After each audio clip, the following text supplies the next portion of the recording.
रोशनी का सफर, रोशनी का सफर, रोशनी का सफर, रोशनी। Assalamualaikum warahmatullahi wabarakatuh. Asyhadu an la ilaha illallah wahdahu la syarikalah. Wa asyhadu anna Muhammadan abduhu wa rasuluh. Amma ba'du fa'a'udzu billahi minasy syaithanir rajim. Bismillahirrahmanirrahim. Inna allaha wa malaikatahu yusalluna ala nabi. Ya ayyuhalladzina amanu sallu alaihi wa sallimu taslima. Para hadirin yang dirahmati Allah, puji dan syukur marilah kita panjatkan kehadirat Allah Ta'ala yang dengan karunia-Nya kita dapat berjumpa secara virtual. Salawat serta salam semoga tetap tercurahkan kepada junjungan kita, kekasih kita, Nabi Muhammad Sallallahu Alaihi Wasallam dan pecinta sejatinya, yakni Hazrat Masih Maud Assalam. Para hadirin yang dimuliakan Allah, pada kesempatan yang berbahagia ini, insya Allah Ta'ala, saya akan menyampaikan ceramah tentang berkat sholawat. Adapun arti ayat Al-Quran yang saya tilawatkan tadi adalah, sesungguhnya Allah dan malaikat-malaikatnya bersholawat untuk Nabi. Hai orang-orang yang beriman, bersholawatlah kamu untuk Nabi dan ucapkanlah salam penghormatan kepadanya. Surah Al-Ahzab ayat ke-57 dengan basmalah. Para hadirin yang saya hormati, kita sebagai umat muslim tentu tidak asing lagi dengan kata sholawat. Sebagaimana kita ketahui bersama bahwa sholawat berasal dari bahasa Arab, yaitu dari kata sholawatun, yang merupakan isim jamak yang berarti kehormatan dan sholat-sholat. Menurut Kamus Besar Bahasa Indonesia, kata baku dari sholawat adalah selawat. Secara etimologi, selawat berarti permohonan kepada Tuhan, doa dan doa kepada Allah untuk Nabi Muhammad SAW beserta keluarga dan sahabatnya. Membaca sholawat artinya berdoa memohon berkat Tuhan. Adapun bentuk sholawat, setiap kali nama Nabi Muhammad atau Rasulullah disebutkan, yaitu Sallallahu Alaihi Wasallam.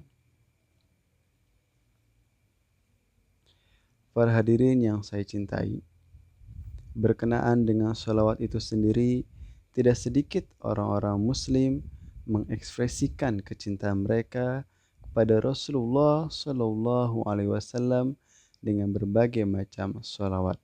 Di sini saya akan menyajikan macam-macam sholawat yang diajarkan oleh Rasulullah Sallallahu Alaihi Wasallam kepada kita semua. Pertama, Allahumma salli ala Muhammad wa ala ali Muhammad kama sallaita ala ali Ibrahim innaka Hamidum Majid. Allahumma barik ala Muhammad wa ala ali Muhammad kama barakta ala ali Ibrahim innaka Hamidum Majid.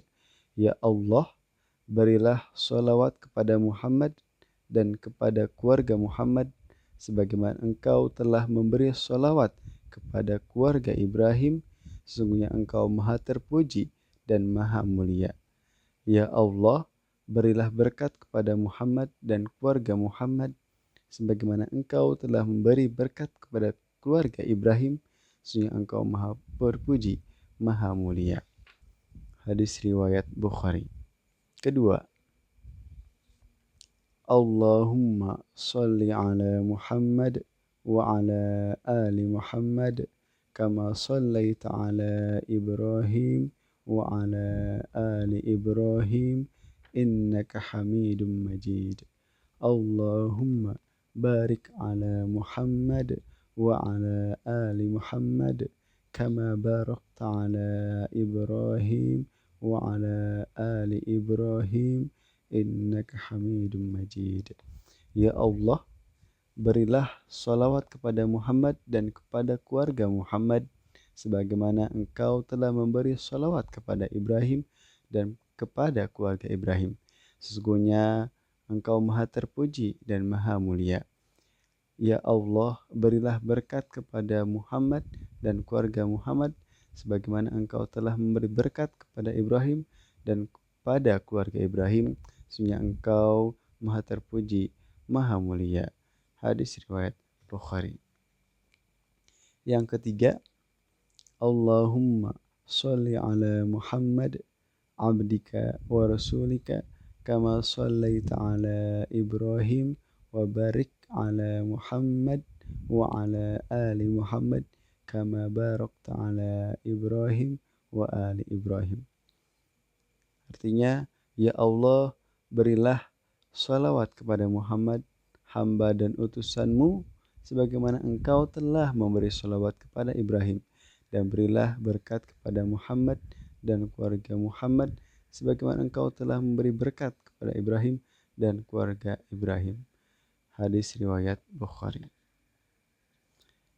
Keempat, Allahumma sholli ala Muhammad wa azwajihi wa dhurriyyatihi kama shallaita ala ali Ibrahim wa barik ala Muhammad wa azwajihi wa dhurriyyatihi kama barakta ala ali Ibrahim innaka Hamidum Majid. Artinya, ya Allah, berilah sholawat kepada Muhammad, istri-istrinya dan anak keturunannya sebagaimana Engkau telah memberi sholawat kepada keluarga Ibrahim, dan berilah berkat kepada Muhammad, istri-istrinya dan anak keturunannya sebagaimana Engkau telah memberi berkat kepada keluarga Ibrahim. Sungguhnya Engkau Maha Terpuji dan Maha Mulia. Hadis riwayat Bukhari. Kelima, Allahumma sholli ala Muhammad wa azwajihi ummahatil mu'minin wa dhurriyyatihi wa ahlil baitihi kama shallaita ala ali Ibrahim innaka Hamidum Majid.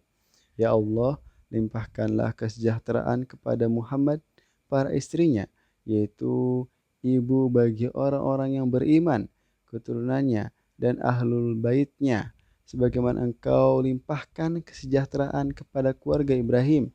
Sungguhnya Engkau Maha Terpuji lagi Maha Agung. Hadis riwayat Abu Daud. Para hadirin yang dimuliakan Allah, sebenarnya masih ada lagi macam-macam salawat selain itu. Namun saya rasa cukup 5 saja. Mungkin di antara kita ada yang bertanya-tanya, dari sekian banyak salawat yang manakah yang lebih afdal? Atas pertanyaan tersebut, Hazrat Mirza Ghulam Ahmad, Imam Mahdi wal Masihil Ma'ud alaihissalam bersabda, salawat yang lebih baik adalah yang keluar dari mulut beberkat Rasulullah SAW, dan itu adalah Allahumma sholli ala Muhammad wa ala ali Muhammad kama shallaita ala Ibrahim wa ala ali Ibrahim innaka Hamidum Majid. Allahumma barik ala Muhammad wa ala ali Muhammad kama barakta ala Ibrahim wa ala ali Ibrahim innaka Hamidum Majid. Inilah sholawat yang paling berberkat dari semua sholawat. Inilah wirid hamba yang lemah ini dan tidak perlu terikat pada jumlah tertentu. Hendaknya membacanya dengan keikhlasan, kecintaan, perhatian, dan kerendahan hati, dan hendaknya terus membacanya sampai timbul kelembutan, kekhusyuan, dan pengaruh, dan didapati kelegaan serta kesenangan dalam hati. Para hadirin rahimakumullah. Selain itu, mungkin di antara kita juga ada yang bertanya-tanya, pentingkah membaca sholawat? Jawabannya jelas, penting sekali. Karena ini adalah perintah Allah Ta'ala. Karena ini adalah perintah dari Allah Ta'ala. Barang siapa tidak mengirimkan sholawat kepada Rasulullah SAW, maka ia termasuk orang yang kikir, bakhil atau pelit. Sebagaimana Hazrat Rasulullah Shallallahu Alaihi Wasallam bersabda, "Al-bakhilu alladhi man dzukirtu ayundahu falam yusalli alayya." Artinya, orang yang bakhil adalah orang yang apabila aku disebutkan di hadapannya, maka ia tidak mengucapkan selawat kepadaku. Hadis riwayat Tirmizi. Lebih lanjut lagi, kita juga sebagai umat muslim janganlah sampai luput atau lupa tidak berselawat, karena dalam hadis lainnya Hazrat Rasulullah Shallallahu Alaihi Wasallam bersabda, "Man nasiya salata alayya khatiya tariqal jannah." Barang siapa lupa berselawat kepadaku, maka ia akan keliru menempuh jalan ke surga. Hadis riwayat Ibnu Majah. Ditambah lagi, kita sebagai Muslim Ahmadi tentu ingat dengan syarat bait kita dan janji baiat. Poin ketiga, Hazrat Masih Salam menuliskan, yakni akan senantiasa mendirikan sholat 5 waktu semata-mata karena mengikuti perintah Allah Ta'ala dan Rasulnya, dan dengan sekuat tenaga akan senantiasa mendirikan sholat tahajud, mengirim sholawat kepada junjungan yang mulia Rasulullah SAW, dan memohon ampun dari kesalahan dan memohon perlindungan dari dosa. Akan ingat setiap saat pada nikmat-nikmat Allah, lalu mensyukurinya dengan hati tulus, serta memuji dan menjunjungnya dengan hati yang penuh kecintaan. Karena itu penting sekali bagi kita untuk bersolawat. Selanjutnya, nasihat Hazrat Khalifatul Masih Al-Khamis ayyadahullah ta'ala binasir aziz bersabda, sesuai perintah Allah Ta'ala, mengirimkan sholawat kepada Rasulullah SAW adalah perkara wajib bagi setiap mukmin muslim yang tampaknya standar kecintaan itu tidak sempurna dan tidak akan bisa sempurna. Yang seharusnya dimiliki seorang mukmin kepada Rasulullah SAW, tidak pula ada doa yang mencapai derajat pengabulan atau dapat mencapainya yang di dalamnya tidak disertakan sholawat. Tetapi kita juga harus ingat bahwa tujuan pokok sholawat kita hendaknya adalah kecintaan kita kepada Rasulullah SAW, dan kecintaan itu hendaknya meliputi semua perkara lainnya. Para hadirin yang dirahmati Allah, di dalam keitaatan ada keberkatan. Tatkala perintah bersolawat datang dari Allah Ta'ala dan Rasulnya, maka secara otomatis kita harus mentaatinya karena banyak sekali keberkatan di dalamnya. Misalnya keberkatan solawat adalah pertama, Allah Ta'ala akan bersolawat kepada orang yang bersolawat kepada Rasulullah Sallallahu Alaihi Wasallam. Matan hadisnya adalah, man shalla alayya wahidatan sallallahu alaihi asyra. Barang siapa bersolawat kepadaku 1 kali, maka Allah akan bersolawat kepadanya 10 kali. Kedua, malaikat Jibril akan bersolawat kepada orang yang bersolawat kepada Rasulullah Sallallahu Alaihi Wasallam. Bunyi hadisnya adalah, ja'ani Jibrilu sallallahu alaihi wasallam faqala amma yuradhika ya Muhammad alla yusalli alaika ahadun min ummatika illa salaitu alaihi asyra wa la yusallim alaika ahadum min ummatika illa salamtu alaihi ashra. Artinya, telah datang kepadaku malaikat Jibril. Ia berkata kepadaku, wahai Muhammad, tidakkah kamu ridha seseorang bersolawat kepadamu kecuali aku juga bersolawat kepadanya 10 kali? Juga tidak ada lagi seorang pun yang mengucapkan salam kepadamu kecuali aku juga mengucapkan salam kepadanya 10 kali. Hadis riwayat An-Nasai. Yang ketiga, keberkatan yang ketiga, yakni para malaikat akan bersalawat kepada orang yang bersalawat kepada Rasulullah SAW.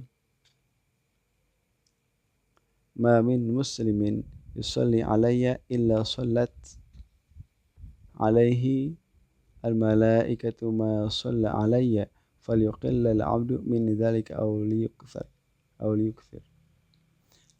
Tidaklah seorang muslim bersalawat kepadaku kecuali para malaikat akan mendoakan kepadanya sebagaimana ia bersalawat kepadaku. Maka ucapkanlah salawat baik sedikit atau banyak. Hadis riwayat Ibnu Majah. Keberkatan salawat yang keempat adalah menjadi orang yang dekat dengan Hazrat Rasulullah Sallallahu Alaihi Wasallam. Aulan nasi bi yaumal qiyamah aktsaruhum alayya shallah. Orang yang paling dekat denganku pada hari kiamat adalah yang paling banyak bersalat kepadaku. Hadis riwayat Tirmizi. Kelima, salawat sebagai sarana pengabulan doa. Dari Umar bin Al-Khattab, dia berkata, sungguh doa akan terhenti di antara bumi dan langit. Ia tidak akan naik sehingga kamu bersalawat kepada Nabimu Sallallahu Alaihi Wasallam. Hadis riwayat Tirmizi. Keenam, salawat sebagai kunci keberhasilan. Hazrat Masih Wasallam bersabda, keberhasilanku ini adalah dari Tuhanmu. Jadi aku memuji Tuhanku dan mengirimkan salat kepada nabinya. Darinya lah segala berkat turun dan darinya lah semua jaringan dan saripati kerohanian berasal. Dia telah menyediakan untukku akar dan cabang, dan dialah yang telah menumbuhkan biji dan ladangku, dan dia adalah sebaik-baik penumbuh. Keberkatan yang ketujuh adalah salawat sebagai kafarah atau penembus dosa. Hazrat Abu Bakar As-Siddiq radhiyallahu ta'ala anhu bersabda bahwa mengirim salawat kepada Rasulullah SAW akan menghapuskan dosa-dosa jauh lebih besar dari sebagaimana air dingin dapat menghapuskan haus orang yang kehausan, dan mengirimkan salawat atau salam lebih besar faziliyatnya atau pahalanya dari orang yang memerdekakan budak, dan kecintaan kepada beliau lebih afdol atau baik daripada mengorbankan jiwa dan berjihad berperang di jalan Allah. Para hadirin yang dirahmati Allah, itulah beberapa keberkatan sholawat yang dapat saya sampaikan. Perlu diingat juga bahwa dalam bersolawat janganlah hanya sebatas ucapan lisan saja atau sebatas ritual biasa saja, sebagaimana sabda Hazrat Khalifatul Masih Al-Khamis Aidullah Ta'ala bin Nasir Aziz bersabda, selama membaca sholawat tidak dengan rasa perih atau khusyuk dan gejolak cinta, sambil mengingat kebaikan-kebaikan beliau, dan di dalam hatinya tidak lahir gejolak yang dengan itu terlunasi hak mengirim salawat kepada beliau, maka sampai pada waktu itu salawat itu hanya semacam ucapan lisan belaka dan bukan merupakan suara yang keluar dari lubuk hati saudara-saudara. Jadi membaca sholawat pun mempunyai beberapa cara. Ada metode-metodenya. Jika dengan berpegang pada cara-cara itu kita membaca sholawat, maka benar-benar ini akan sampai ke arasy ilahi dan kemudian akan kembali dengan membawa rahmat-rahmat dan berkat-berkat yang tak terhingga. Para hadirin yang dimuliakan Allah, demikianlah ceramah yang dapat saya sampaikan. Apabila ada kesalahan kata-kata, saya mohon maaf sebesar-besarnya. Atas perhatian bapak-bapak, ibu-ibu, saudara-saudari, saya mengucapkan jazakumullah ahsanal jaza. Wassalamualaikum warahmatullahi wabarakatuh. रोशनी का सफर रोशनी का सफर रोशनी का सफर रोशनी का सफर